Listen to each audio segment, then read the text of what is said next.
Mas Bram, Untuk materi penyuluhan kesehatannya kita ngambil PHBS. PHBS itu pola hidup bersih dan sehat di lingkungan sekolah. Kita masih sekolah semua di sini kan, kita sekolah semua. Nanti gimana cara sih menjaga kesehatan di sekolah? Apa karena di sekolah ini loh, ini kan bukan rumah saya, jadi kita nanti kalau saya buang sampah sembarangan juga ada kan gitu, nggak boleh ya seperti itu. Jadi nanti kita harus tahu dulu tentang BHBS. Kalau kita tahu, kita bisa berperilaku, kita bisa menjadikan perilaku itu sebagai kebiasaan. Kalau itu sudah kebiasaan, insya Allah kita akan sehat, karena dengan lingkungan yang bersih, dengan diri yang bersih, menjaga kebersihan diri, itu akan membuat kita menjadi sehat. Nah, setelah itu langsung saja kita lihat videonya. Silakan, mari kita menyaksikan videonya sama-sama. Silakan, Mbak.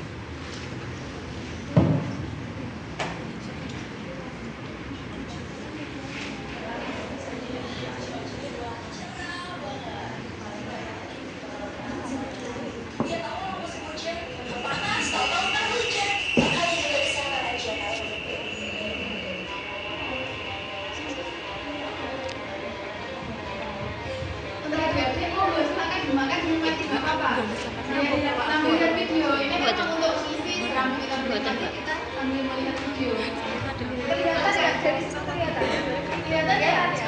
Nonton film sebentar ya, nggak apa-apa.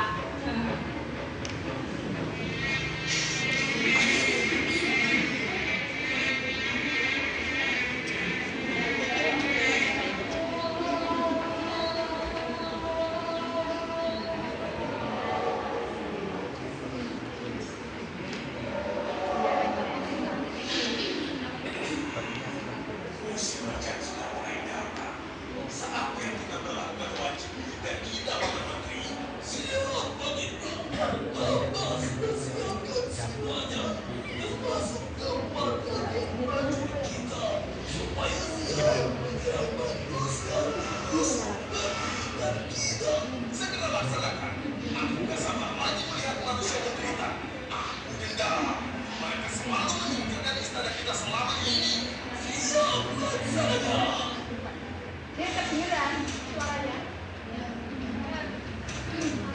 Santai ya, nggak apa-apa.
Akhirnya nyamuknya pesta, dia merasa menang.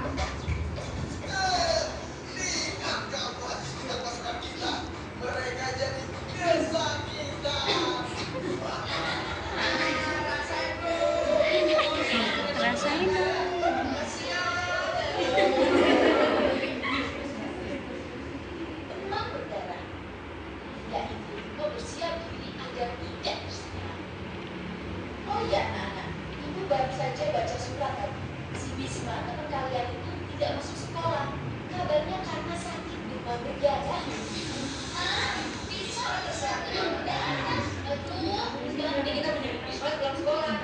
Iya, kita berangkat sama-sama. Halo.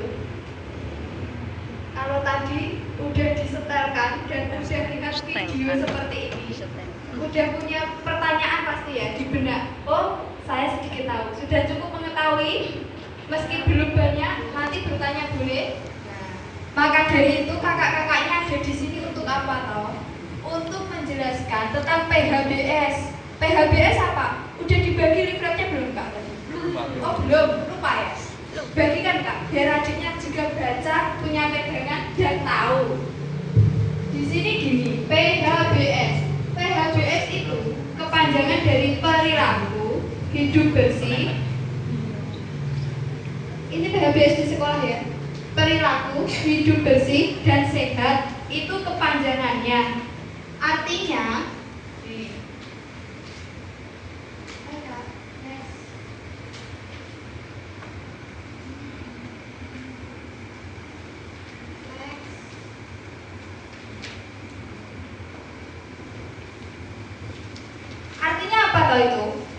itu artinya merupakan sekumpulan perilaku yang dipraktikkan oleh seluruh sasaran, yaitu siapa?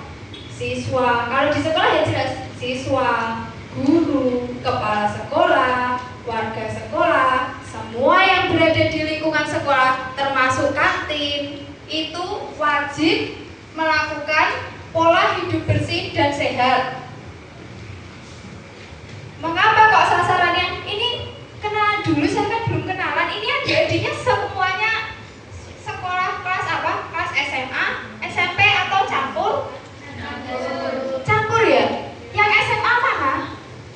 Oh banyak sekali. Ini sisanya SMP ya? SD ada SD. SD mana SD? 2 aja. Oh bagus sekali. Tahu? Halo tahu ya PHBS. Baru tahu ini. Kalau kakak-kakaknya mungkin udah tahu ya kak. Kakaknya udah tahu. Ini bagus untuk adiknya. Simak ya kalau kakaknya gini.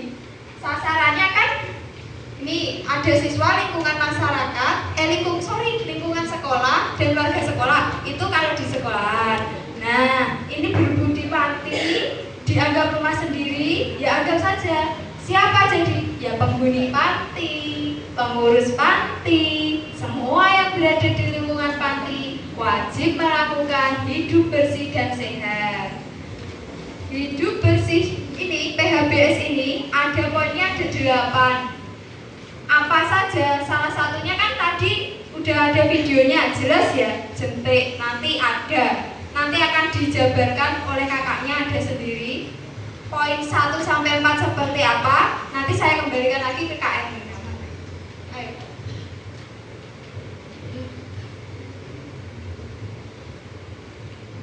Baiklah, terima kasih atas waktu yang telah diberikan kepada saya. Di sini saya akan menjelaskan tentang indikator PHBS. Mungkin ada yang tahu indikatornya ada berapa? Ada berapa? Ada 8 ya. Ada 8. Dan di sini nanti saya akan menjelaskan 4 diantaranya. Mungkin nanti sisanya mau dijelaskan oleh Kak Evi. Ya. Lanjut ada yang? Oh ini belum. Oh nampaknya dibaca.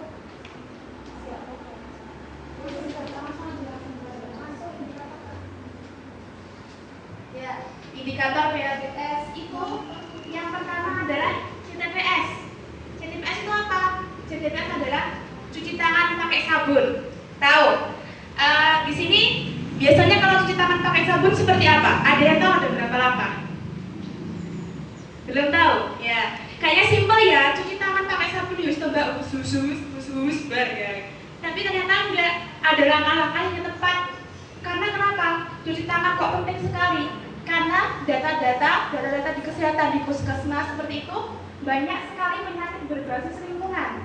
Penyakit berbasis lingkungan itu seperti apa sih Kak ya? Ya, penyakit berbasis lingkungan itu seperti diare contohnya, itu kan berkaitan dengan cuci tangan. Ada DBD tapi ini nggak berkaitan dengan cuci tangan. Ada lagi cikungunya dan sebagainya. Nah, cuci tangan ini langkahnya itu ada 6.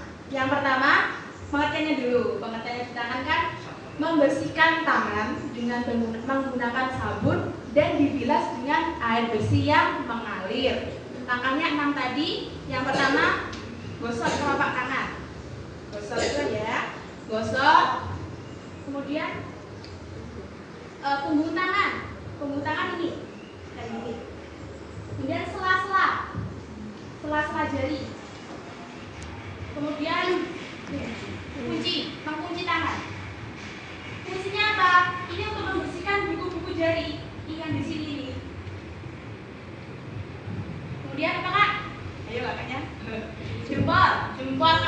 kiri. Terus ini mengunculkan. Ini fungsinya apa? Mengunculkan ini.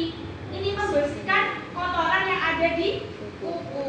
Jadi langkah-langkahnya itu setelah itu dibilas dengan menggunakan air bersih yang mengalir. Ingat-ingat air bersih yang mengalir bukan air kobokan ya. Ada berapa tadi? 6. Udah hafal 6 itu apa aja? Kakak-kakak di sini sebenarnya punya nyanyian sih ya. Nyanyian itu nyanyian zaman dulu, nyanyian becak-becak. Tahu? Tidak tahu. Becak-becak ya, becak. Becak itu tahu? Nah, itu dibuat dipraktekkan di apa ya? Yang aku nanti kalau suaranya jelek. Enggak apa-apa, Kak. Saya contohin. Ayo tahu. Makanya biar dia contohin. Kayak ini Tak bantu, apalagi si kecil ini perlu tahu. Nah, ya. Aku tak nyanyi ini Kak Evi biar praktek ya. Ya, perhatikan. Ayo Kak nyanyi Kak. Oke, satu. Semuanya lihat saya. Tangannya di atas. Boleh juga lihat kakaknya ini. Semua tangan di atas ya. Ayo Kak nyanyi. Konsep dulu saya. Gosok telapak tangan, punggung tangannya juga masuk ke sela-sela. Dua tangan mengunci jempol kanan dan kiri, kuncukan jari-jari. Bilas, bilas, bebas dari infeksi. Semuanya dengan taatnya.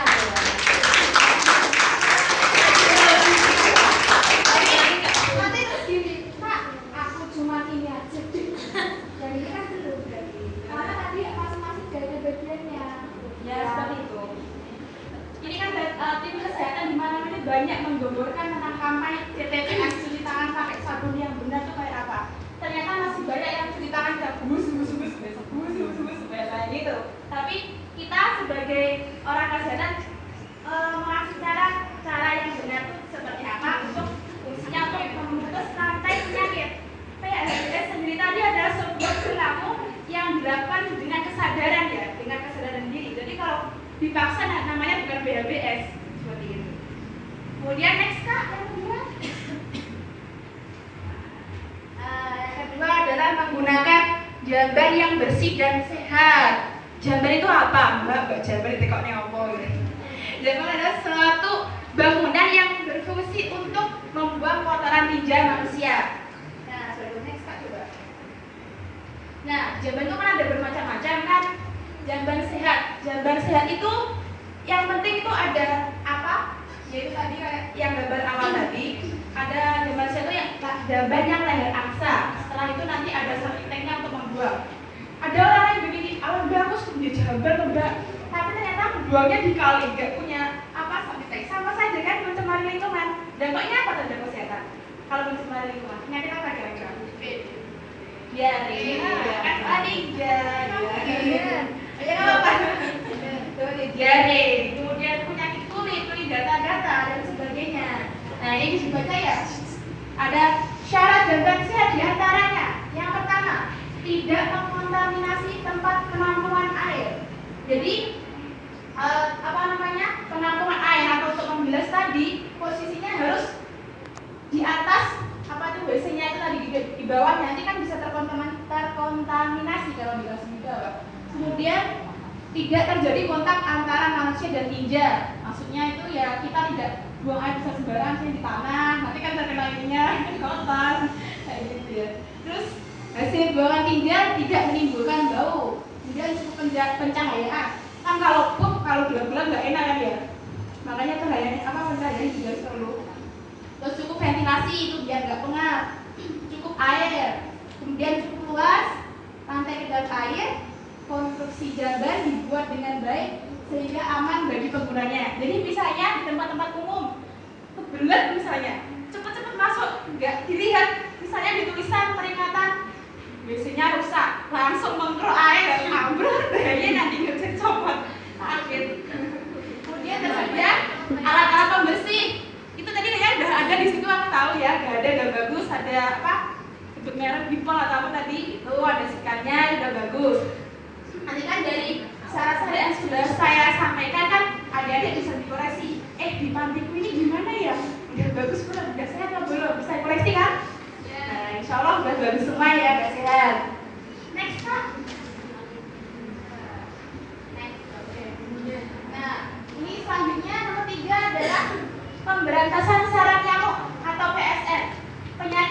disebabkan oleh nyamuk itu apa? Selain itu ada? Lagi? Ya malaria.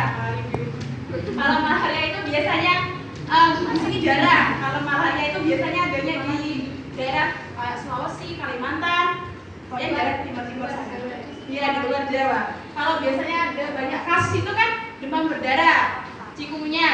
Di sini saya ambil contoh aja demam berdarah. Demam berdarah disebabkan oleh nyamuk apa? Aedes aegypti. Oh ya. Atau kemungkinan lain selain Aedes aegypti? Satunya Aedes albopictus. Itu juga bisa. Tapi yang lebih dominan itu Aedes aegypti. Aedes aegypti. Penyebab DBD itu dari apa? Bakteri, virus, atau apa? Virus apa? Namanya? Nah, namanya virus dengue. Namanya virus dengue. Kemudian sebenarnya virus dengue ini nggak bahaya, adik-adik. Nggak bahaya kalau apa? Kalau nggak ada nyamuk. Soalnya kan penanganannya lewat nyamuk. Jadi orang yang dia terinfeksi virus dengue tersebut dapat tertular menjadikan wabah ke yang lain itu kalau ada nyamuk yang menggigit itu tadi. Terus kemudian masa inkubasinya. Masa inkubasi itu masa di mana seseorang tersebut digigit terus sampai terjadi gejala. Itu awal-awalnya panas. Tadi udah ada sedikit videonya ya tadi. Panas, kemudian panas, ada bintik-bintik merahnya.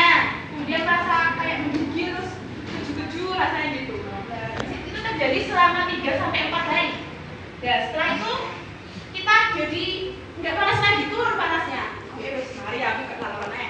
Ternyata setelah itu panas lagi, jadi sistemnya kayak pelana kuda, serat gitu. Jadi dapat disimpulkan di sini kalau misalnya ada mata sakit, mungkin merasa dadanya panas, itu jangan disepelekan, langsung aja mungkin ke dokter atau mungkin ke puskesmas biar tahu sakitnya panas itu sakit panas capek, apa sakit panas biasa, apa panasnya panas demam berdarah, apa panas karena rindu mungkin ya, masih apa temannya seperti itu. Kemudian nyamuk Aedes aegypti itu kira-kira tempat tinggalnya di mana? Air bersih apa air kotor? Bersih apa kotor? Kotor atau bersih? Aedes aegypti itu tempatnya di tempat yang bersih. Itu dia nyamuk priai itu. Makanya orang-orang kaya. Dia suka di tempat yang bersih. Penampungan air yang bersih. Contohnya apa? Bak mandi, ya kan? Bak mandi, tempayan. Kemudian mungkin penampungan yang ada di mana di dapur, penampungan air. Di dispenser itu, misalnya ambil dulu pakai dispenser kan? Itu ada jentiknya. Saya sama kayak pernah menemukan aja kan? Itu waktu di SMA, ada salah satu SMA di Magetan itu. Waktu kita penyuluhan di sana, keliling-keliling, ini banyak jentiknya Bu. Padahal itu mau penilaian dari tim Adiwiyata itu. Jadi kalau sampai tahu, wah, coret langsung. Jadi lama-lama tadi kan tanya simpel ya, jarak semua nyamuk. Ternyata kita nggak tahu di mana dia setiap hari nyamuk itu berada, ya kan? Nah, dia supaya tempatnya bersih. Kemudian berikutnya itu kalau ada lagi nyamuk satu lagi cikungunya, Aedes albopictus kan mirip kan sama Aegypti. Kalau Aegypti itu kan di tempat yang bersih, di rumah-rumah kayak gini. Kalau albopictus itu yang di sawah, dia sukanya di sawah. Nah kalau Aedes aegypti gigitnya malam apa siang atau pagi? Aedes aegypti pagi hingga sore. Kalau yang malam itu namanya nyamuk culek, itu yang sukanya berkembang biaknya di got, bener yang diadakan penatakan tadi bahwa nyamuk itu sukanya di tempat yang kotor, tapi bukan nyamuk Aedes aegypti, nyamuk culek itu namanya. Culek ya. Itu pencegahannya ya. Nah, itu kan ada jentik nyamuk itu namanya. Ya, itu ada aegypti sama albopictus, hampir mirip sih. Cuma nanti kalau disuruh ceritain perbedaannya itu banyak sekali. Kalau yang penting ada tahu kalau Aedes aegypti itu sukanya di tempat yang bersih, giginya di pagi hari, jadi harus waspada. Next Kak. Nah ini pernah dengar 3M? Nah, ini ada tambahan misalkan jadi 4M plus 4M plus. Yang pertama, menguras bak mandi. Biasanya di sini yang menguras ada petugasnya sendiri apa diloli? Oh, diloli. Terus cara mengurasnya kayak gimana? Saya tahu. Oh, kayak gitu. Kan ada mungkin yang isinya apa membersihkannya itu bak mandi itu digelontor banyu ditoknya terus diresihin wes mbak gitu. Ternyata apa? Itu telurnya nyamuk ayam kan bertelur. Telurnya tadi kalau telur nyamuk Aedes itu sukanya menempel pada dinding-dinding yang ada di bak mandi di pinggir-pinggir itu. Jadi perlu digosok. Itu menggunakan sikat. Lah, soalnya kenapa? Itu meskipun kayaknya udah bersih ya, tapi telur nyamuk tersebut dapat bertahan lebih dari 1 tahun loh kalau nggak ada airnya. Jadi kan, iya, benar itu bisa bertahan sampai segitu. Jadi benar-benar cara memberantas nyamuk yang paling aman itu ya sebenarnya dimulai dari diri kita sendiri, dari personal hygiene kita sendiri. Bagaimana untuk memberantas nyamuk tersebut? Salah satunya itu tadi menguras bak mandi yang tepat. Kemudian yang kedua, menutup penampungan air ya, penampungan air yang terbuka. Kemudian yang ketiga, mengubur apa kak? Mengubur masa lalu. Di sini mengubur kayak apa namanya? Mungkin botol aqua atau gelas aqua yang rumah terus jangan dibiarkan. Soalnya itu 1 minggu aja nanti pasti udah ada jernihnya. Kalau nggak percaya nanti bisa dicoba terus dia mati tapi habis itu dibuang ya. Kasihan nanti kalau ada yang kemudian memantau. Nah, plus-plusnya itu jangan menggantung baju. Ayo, nyamuk demam berdarah itu sukanya di tempat yang baju digantung. Siapa yang pengen menggantung aja ya?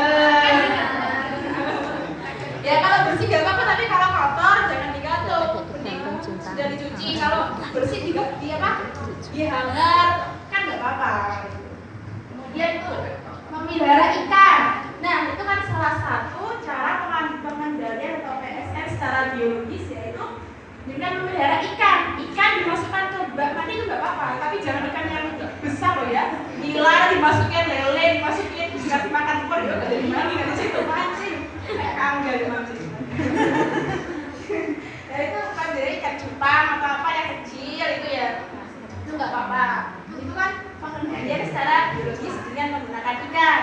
Kalau secara kimia pakai apa Pak? Ada yang tahu pakai apa? Nah, abate.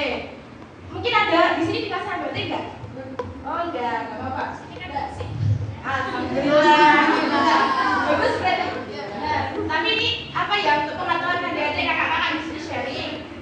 Kalau memakai abate biasanya kalau beli di apa namanya itu apotek ya, itu kan dikasihkan di plastik klip itu kan. Nah, itu nanti cara masuknya gimana kak? Jangan asal diune gitu aja terus bungkusnya dibuang. Jangan. Caranya yang benar gimana? Ada yang tahu? Ditaruh bersih ya, pakai jarum atau apa, kemudian dimasukkan. Nah, ada pertanyaan lagi kayak gini. Loh mbak, tak kasih abate, terus bareng itu tak mimi, apa kok enggak keracunan apa enggak? Enggak.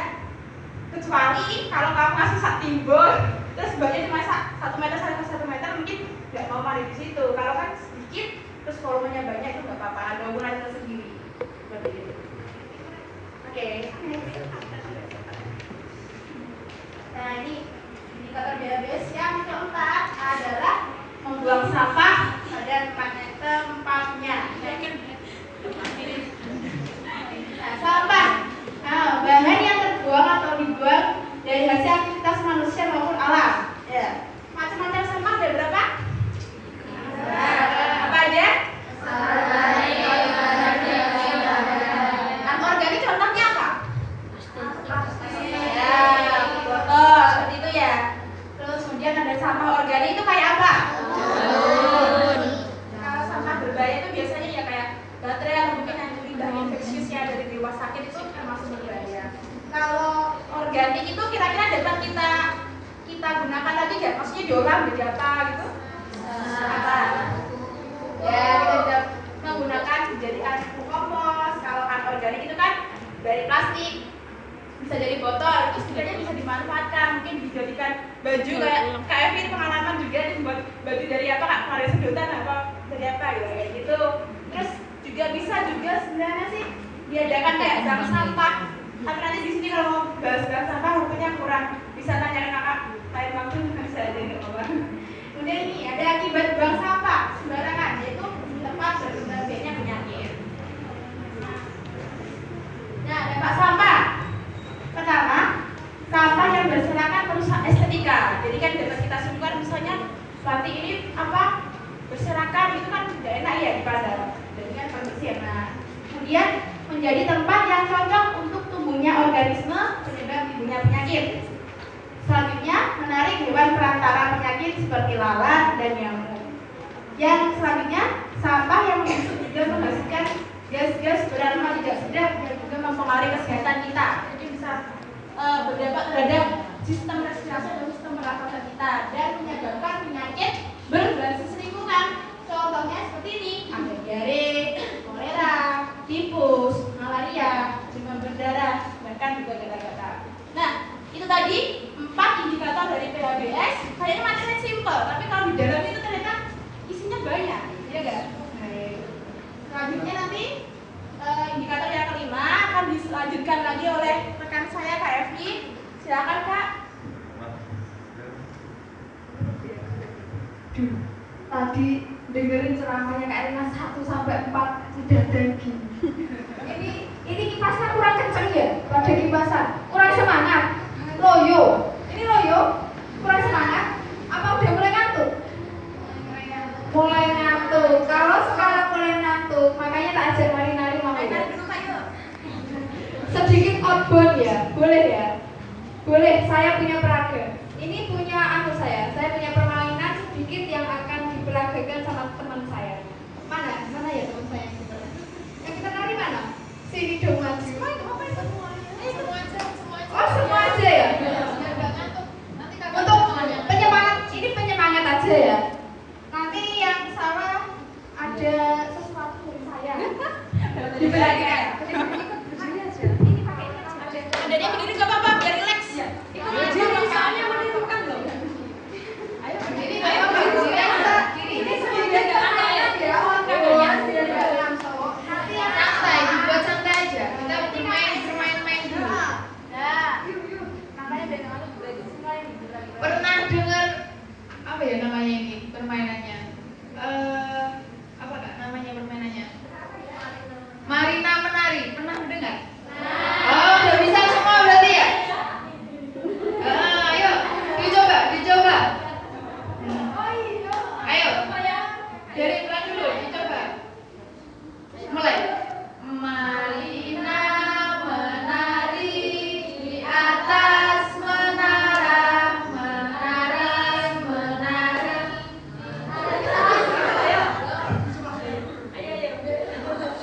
Ayo diulangi ya, diulangi bareng-bareng biar nggak ngantuk. Iya.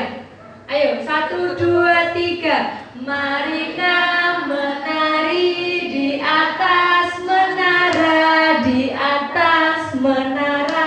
Marina menari, Marina menari di atas menara, di atas menara. Marina menari, Marina menari di atas menara, di atas menara. Marina menari, Marina menari di atas menara, di atas menara. Marina menari.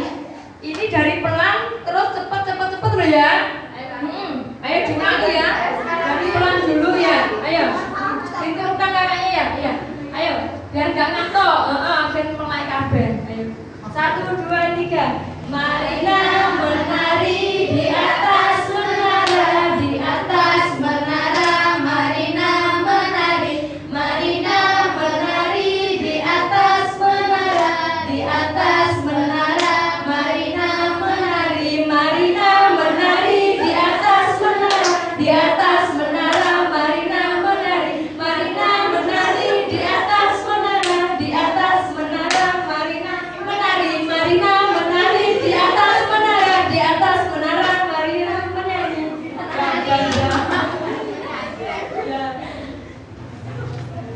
Ada satu lagi biar kita menjadi lebih semangat ya. Kalau kakaknya nanti bilang salam sehat, jawabnya sehat dimulai dari saya, gitu ya. Kakak coba.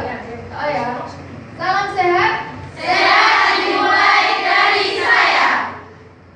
Lagi, diulangi. Salam sehat. Sehat dimulai dari saya. Nah, oke Mbak Evi, bisa dilanjutkan? Sudah ngantuk kan? Sudah agak bisa senyum-senyum gimana? Aduh, harus salah. Yang kelima, mana? Stop untuk tidak merokok. No smoking. Benar, bahasa Inggrisnya memang no smoking. Di sini ada yang merokok. Banyak yang saya pernah ngerti. Cewek cantik, manis, imut, tapi merokok. Berhubung ini cewek, mungkin di sini memang nggak ada ya. Banyak emang laki-laki yang merokok. Dan perlu diketahui, kalau ada orang merokok, jauhi. Mungkin yang dilarang ini, dilarang merokok. Bapaknya masih merokok di sini. Tapi kan kamu juga begitu, itu termasuk perokok yang pasif. Perokok pasif juga sangat berbahaya. Asap, iya benar, berbahaya. Asapnya tadi mengandung beribu-ribu zat adiktif yang terkandung pada rokok tersebut. Ada tar, nikotin, banyak sekali zat-zat yang membahayakan untuk paru-paru dan tubuh kita. Salah satunya juga olahraga. Kakak Purwo, di sini ada jadwal olahraga? Tidak ada. Di sekolah tapi ada. Dilakukan nggak? Selama minggu kira-kira aku kalau biasanya aku lari-lari kecil di sekitar panti sama teman-teman ada. Boleh.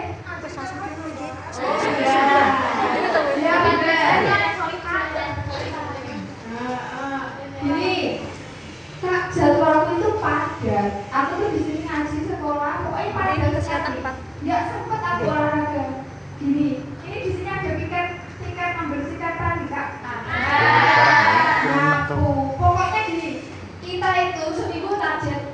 Saya nanti lari pagi seminggu berapa kali ya? Kira-kira harus juga. Jangan kok, wah aku capek Kak, pulang sekolah aku bubuk. Kurangi, Bu istirahat perlu, tapi ya secukupnya. Jangan lupa juga dibanyak olahraga. Karena apa? Ini biar beres.